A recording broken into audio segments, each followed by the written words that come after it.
7 لوگ جو قیامت کے دن اللہ کے عرش کے نیچے ہوں گے جب سورج بہت قریب آ چکا ہوگا اور ہر انسان پریشانی میں ہوگا، پسینے بہہ رہے ہوں گے، کوئی کمر تک پسینے میں ہوگا، کوئی اتنا پسینہ میں، کوئی یہاں تک پسینے میں، کسی کے ٹخنے تک ہوگا، اور کوئی دوسرا سایہ اور شیڈ نہیں ہوگا اس دن. تو 7 ٹائپ کے لوگ اللہ تعالیٰ ان کو کہے گا کہ تم میرے عرش کے نیچے بیٹھو. نمبر 1، انصاف کرنے والا بادشاہ. کوئی اگر بادشاہ ہے، راجا ہے، نہیں پرائم منسٹر ہے یا جج ہے، تو اگر وہ انصاف کرتا ہے، صحیح اور غلط دونوں کے بیچ میں فرق کرتا ہے، تو اللہ تعالیٰ اس کو عرش کے سامنے بیٹھائے. نمبر 2، اللہ کے لیے دوستی کرنے والا. یعنی ایک آدمی ہے جو کسی سے دوستی اس لیے کر رہا ہے کہ وہ آدمی اللہ کا نیک بندہ ہے، اچھا بندہ ہے، کسی اور مقصد کے لیے نہیں. وہ خوبصورت ہے اس لیے نہیں، وہ مجھے کھلاتا پلاتا ہے اس لیے نہیں، وہ میرے کام آئے گا اس لیے نہیں، صرف اس لیے کہ وہ اللہ کا نیک بندہ ہے، اس سے دوستی کرتا ہے، اس پہ خرچ کرتا ہے.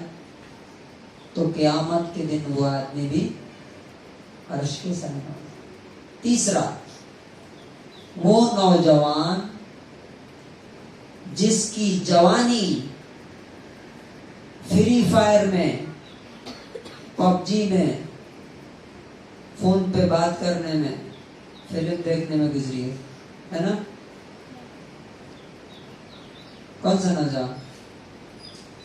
وہ جوان جس کی جوانی اللہ کی عبادت میں گزری ہو. جوانی میں اس نے الٹے سیدھے حرکتیں، تو جس کی جوانی اللہ کی، آپ لوگ یہ کر سکتے ہیں. آپ لوگوں کے پاس کون کون سا کام کرنے کا؟ ایک تو یہ کہ اللہ کے لیے دوستی، یہ آپ حاصل کر سکتے ہیں، یہ کر کے عرش کے سائے میں جگہ لے سکتے ہیں. پر یہ بھی ہے کہ جوانی اللہ کی عبادت میں گزری. نمبر 4، وہ نوجوان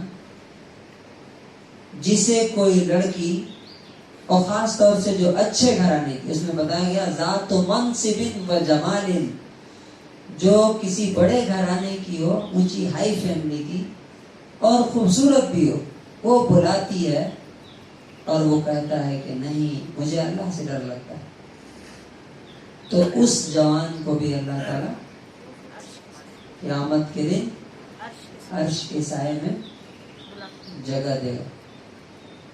اور 5ویں چیز کیا ہے؟ وہ آدمی جو اکیلے میں اللہ کو یاد کرتا ہے اور اس کی آنکھوں سے آنسو بہنے لگتے ہیں. یعنی اللہ سے ڈر کر کے اس کی آنکھ سے وہ رونے لگتا ہے اللہ کی یاد میں.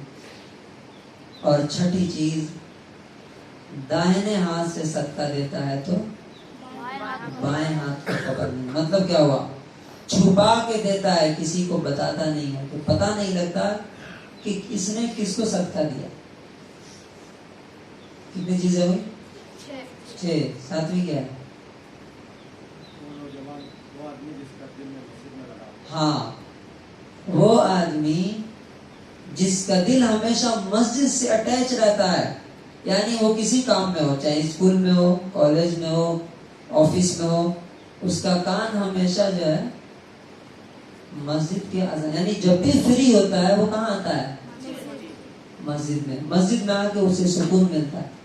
چنانچہ آپ دیکھیے گا، میں نے کچھ لوگوں کو دیکھا ہے کہ جب بھی وہ فری ہوتے ہیں مسجد میں آ جاتے ہیں.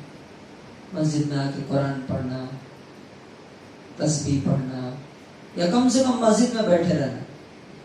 جو اللہ کے گھر سے جس کا دل لگا ہوا ہو. اچھا ایک بات بتائیے, کسی آدمی سے اگر آپ کی دوستی ہوتی ہے تو آپ کیا کرتے ہیں؟ اس کے گھر پہ جاتے ہیں. جس سے جتنی زیادہ دوستی ہوگی اس کے گھر اتنا ہی جانے کا من کرے گا, دل چاہے گا. تو جس کا دل مسجد میں لگا رہتا ہے, یعنی مسجد میں زیادہ ٹائم بتاتا ہے, تو اس کا مطلب کیا ہے؟ اسے اللہ سے محبت ہے, اللہ سے دوستی. ٹھیک ہے, تو یہ 7 لوگ ہیں. آپ 7 لوگوں میں سے کس کس میں شامل ہو سکتے ہیں؟ جوانی میں اللہ کی عبادت. نمبر 2, مسجد میں دل لگانا. نمبر 3 کس میں؟ ایک ہاتھ سے صدقہ کیے تو,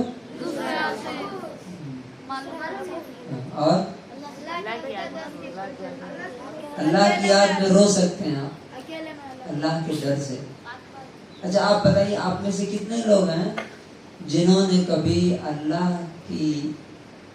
کو یاد کیا ہو اور اللہ کی سزا سے, اس کے عذاب سے ڈر کر کے رو دیے؟ آنکھ سے آنسو نہیں نکلا کسی کے؟ اوکے. ایک بار رسول اللہ صلی اللہ علیہ وسلم جب نماز پڑھنے کے لیے کھڑے ہوتے تھے تو اتنا روتے تھے کہ سینے سے ویسی آواز آتی تھی جیسے چولہے پر یہ ہانڈی ہوتی ہے نا, تو جب ابلتی ہے تو جیسی آواز آتی تھی اس طرح ان کے سینے سے آواز آتی تھی. اتنا روتے تھے. حضرت عمر رضی اللہ عنہ جب نماز پڑھاتے تھے تو اتنا روتے تھے کہ بے ہوش ہو کے گر جاتے تھے, اور کئی دن تک بیمار رہتے تھے اللہ کے ڈر سے کہ اللہ تعالیٰ کہاں جائیں گے, کہاں جاؤں گا میں, جنت میں جاؤں گا یا جہنم. عید کے دن وہ ایک بار بیٹھے ہوئے تھے پریشان. کسی نے پوچھا کہ امیر المومنین آج تو عید کا دن ہے, آج تو خوش ہونا چاہیے آپ کو. کہا کہ وہ آدمی کیسے خوش ہو سکتا ہے جسے پتا نہیں کہ اسے جنت ملے گی یا جہنم ملے گی.